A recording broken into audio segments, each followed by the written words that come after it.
Pada Perang Dunia Kedua, Jerman terkenal dengan divisi-divisi panser dan bermotornya yang mampu bergerak cepat dalam manuver yang rumit.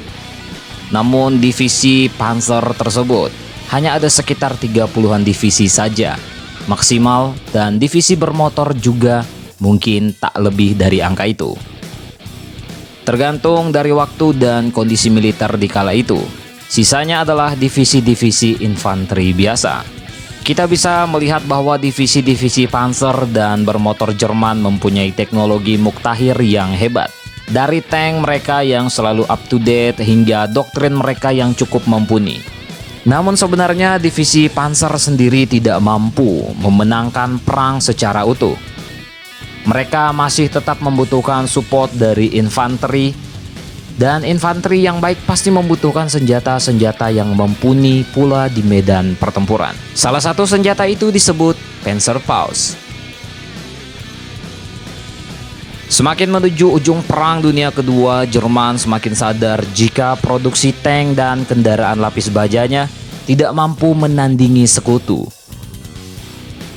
Soviet menghasilkan 500-an tank setiap bulannya, sedangkan Amerika Serikat kurang lebih memproduksi jumlah yang sama. Dengan pembom intensif yang dilakukan sekutu, Jerman tidak mampu menaikkan jumlah produksinya. Sumber bahan baku dan pengirimannya pun dari wilayah Skandinavia terus disabotase. Oleh karena alasan-alasan di atas, Jerman membutuhkan senjata yang cukup murah diproduksi, namun tetap mempunyai daya gempur yang mumpuni terhadap kendaraan lapis baja. Ia juga harus ringan dan mudah untuk dibawa infanteri. Panzerfaust atau tinju baja adalah salah satu senjata yang memenuhi syarat tersebut. Panzerfaust mulai dikembangkan oleh tentara Jerman Nazi pada tahun 1942.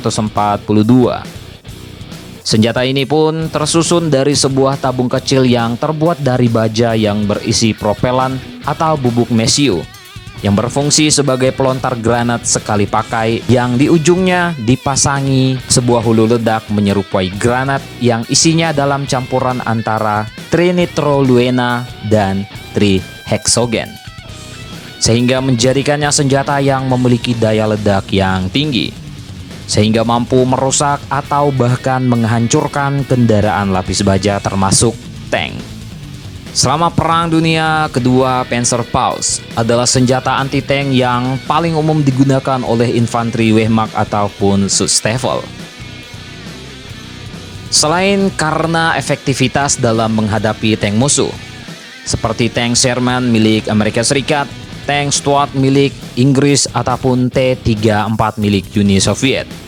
Senjata ini juga efisien secara penggunaan karena ringan, sekali pakai sehingga tidak memberatkan tentara yang menggunakannya. Biaya produksinya pun tergolong murah.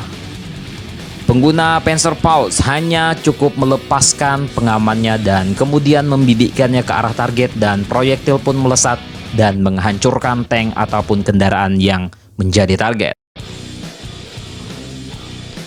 Di samping keunggulannya dalam efisiensi biaya produksi dan penggunaan, tetapi dalam efektivitas memiliki sedikit kekurangan, yaitu akurasi tembakan yang tidak terlalu baik. Apalagi bila target sangat jauh. Meskipun Panzerfaust dirancang untuk bisa mencapai target sejauh 60 meter, tetapi banyak tembakan yang lebih sering meleset. Jarak efektif dari Panzerfaust tidak lebih dari 20 sampai 40 meter saja. Belum lagi bila situasi perang yang brutal dan sporadis, keakuratan untuk menembak Panzerfaust semakin berkurang.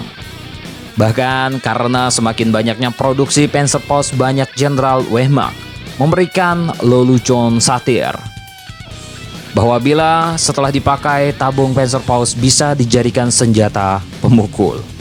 Panzerfaust hanya bisa digunakan sekali karena sisa propellen yang tersisa pada tabung membuatnya tak dapat digunakan lagi. Tetapi bila ditembakkan dengan benar, Panzerfaust dapat menjadi senjata pelontar granat yang mematikan dan mampu menghancurkan semua kendaraan lapis baja apapun. Tentang ini bagaimana menurut kalian, coy?